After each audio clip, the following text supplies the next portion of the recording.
Morning everybody. So we're back with the next Kneevember session. Kelly here, welcome. If this is your first day, there's a couple prior to this which are available in the YouTube channel and also in the group. Today we're kind of covering leg alignment.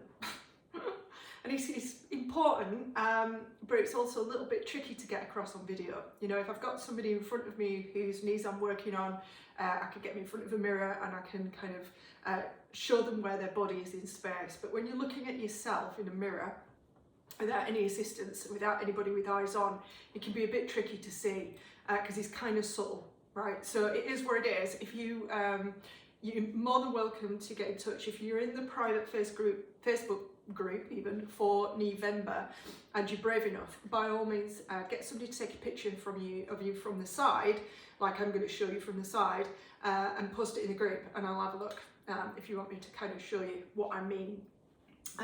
But given having said that, it's not that complicated. I've just never had to teach it to somebody who I'm not working with before, so we shall see how we get on. Alright, so I'm going to come over here, keeping my head on the screen.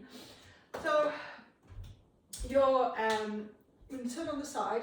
So you've got your foot, obviously, your ankle bone, your knee and your hip on your pelvis. And you kind of want to stack those up over your ankle. So all in one long line, for want of a better way of putting it. Now, this is what I see most of all with people with knee issues. They tend to stand with their pelvis slightly out in front of them.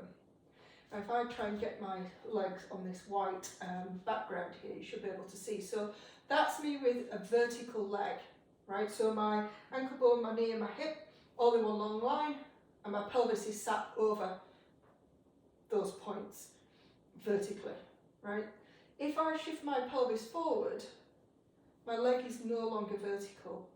And it's actually putting almost like a little mini knee bend into my knee as well.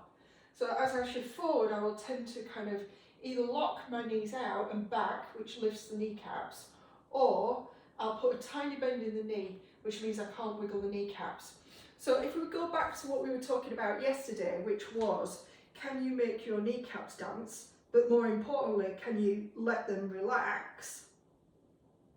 If you are standing where you can try this yourself, if you're standing, put a little bend in your knee, tiny little bend, just so, and then you'll be able to tense and relax your quads, but your kneecaps won't move. And this is what I was talking about yesterday with your quads being engaged all the time. So you might be just a quad lifter, you might just be somebody who holds tension in their thighs, the front of their legs, but more often than not, especially with people with knee pain, is they'll also have this little bend in the knee.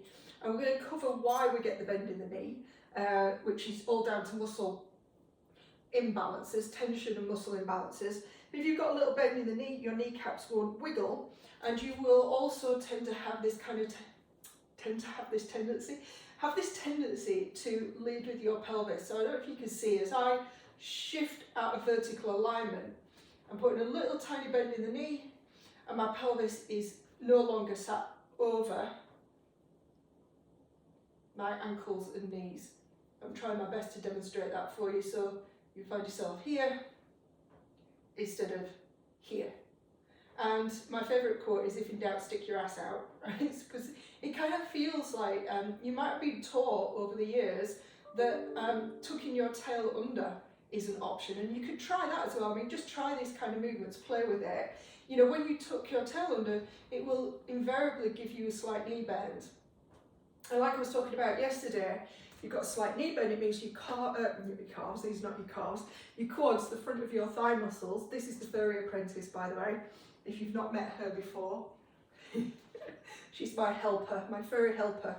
If your thigh muscles are constantly under tension, they are not helping you keep the space in your joints. So all your joints are, and your knee joint is no different, is just a space in the body that allows you to move. And so the winners in the game of life, really, who keep their joints, are the people that are able to move and keep their joint spaces as well. So if your muscles are particularly tense, like I said, I'm going to go through this in more detail, but if your muscles are tense, including your quads, your calves at the back here, your hamstrings at the back here, IT band coming down the side. If all of that's not kind of as balanced and as working as efficiently as it could be, then they're all working towards closing the space in the knee, which, as you can imagine, is going to lead to more friction, more heat, and eventually, I can't even say the word, degeneration. So, like I said, this is a little bit tricky, I appreciate that, but it's more important that you kind of see what happens when you tuck, see what happens when you stick your butt out, see if you can just play with your pelvis position and just look at whether your thighs are vertical or if they are dropping forward. You know, if your pelvis goes forward, you can see my knees are no longer vertical, my legs are no longer vertical. Okay, finished waffling for that one. Give me a shout if it doesn't feel right in your head.